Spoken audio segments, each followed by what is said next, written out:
মুন্সিগঞ্জের টুঙ্গিবাড়িতে পাঁচগাঁও ইউনিয়নের জিনাইসার গ্রামের রাস্তাটি বেহাল দশা, যা সাধারণ মানুষের জনদুর্ভোগের সৃষ্টি করেছে। এই রাস্তাটি দিয়ে প্রতিদিন শত শত মানুষ মালামাল সহ যানবাহন চলাচল করে থাকে। যাতায়াতের জন্য এই রাস্তাটি এখনও পাকা বা ইট বিছানো হয়নি এবং দীর্ঘদিন যাবৎ অবহেলিত অবস্থায় রয়েছে।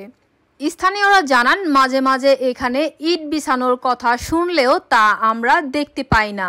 রাস্তার দুই পাশে জমির মালিকরা রাস্তা কেটে জমির সাথে মিশিয়ে দিয়ে সেখানে বিভিন্ন ধরনের ফসল আবাদ করছে। রাস্তার দুই পাশে বিভিন্ন ধরনের গাছ ঝুলে পড়েছে, যে কারণে মানুষ ও যানবাহন চলাচল করতে সমস্যার সৃষ্টি হচ্ছে।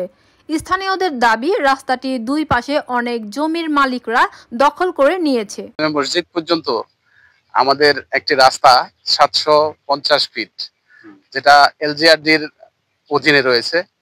তো রাস্তাটার এমন বেহাল দশা, আজকে প্রায় 14 সাল থেকে 2025 পর্যন্ত 11 বছর হয়ে গেল রাস্তার বয়স। কোনো সংস্কার বা কোনো মেরামত অদ্য পর্যন্ত হয় নাই। আসলে আমরা এই গ্রামের বাসিন্দা, দশত্তরের জমি জমা যারা চাষবাস করে এবং ঝিনাইসার বাসী যারা আছেন, বানকাইস যারা চলাচল করেন, শুকনা মৌসুমে এই রাস্তা দিয়ে সবাই চলাচল করেন এবং বর্ষা মৌসুম পর্যন্ত। তো আমাদের প্রাণের দাবি হচ্ছে এই যে রাস্তার উপরে অনেক গাছগাছরা আছে, অনেক মালিকানাধীন। সেই গাছগুলি না কাটার কারণে যে ছায়া পড়ে থাকে, রাস্তাটা শুকায় না। কাঁচামাটির রাস্তা, ভাঙচুর এমন অবস্থায় আছে যে কোনো কোনো জায়গা দিয়ে ভাঙাচুরা অনেকটাই বেহাল অবস্থা।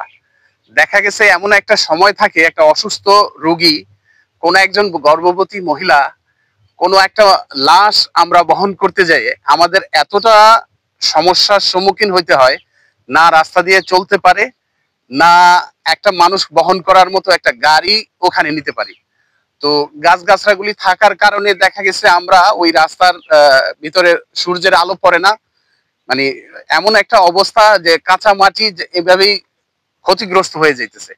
তা আমাদের প্রাণের দাবি, আমাদের স্থানীয় প্রতিনিধি এবং উপজেলা মহোদয়ের কাছে আমাদের প্রাণের দাবি, এই গ্রামবাসী যারা আমরা আছি এখানে, আমাদের রাস্তাটা সংস্কার মেরামত করার জন্য আকুল আবেদন জানাচ্ছি।